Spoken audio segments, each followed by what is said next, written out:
Күй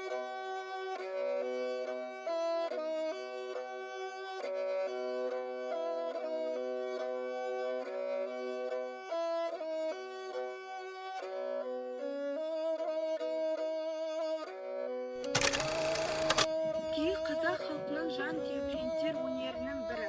Ілияс Жансүгіров бұл өнерді өзінің өлеңінде керемет суреттейді. Бұл шығарманың басты кейіпкері Молықбай шал. Ол дүйім жұртты дәл осы қобыз сарынымен тербеген.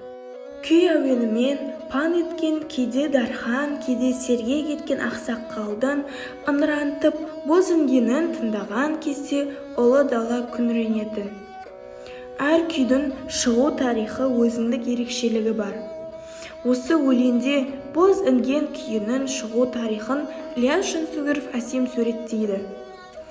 Баяғы дін мұсылман аманында Бағлан деген байдың боз тайлағы болыпты. Өренде де, өлкеде де жоқ түйе еді. Бұл жануарды барша жұрт жұмылып баққан еді. Алайда боз інген боталамай бедеу болды.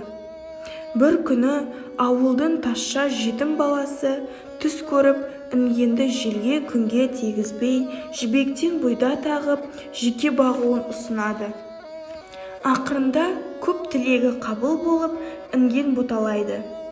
Күндердің күні бір ұры ботаны ұрлап, енесін керуенге сатып жібереді. Ботасын іздеп боздаған, қоңыр күнді түнереткен інген үшін бар табиғат күңіренеді.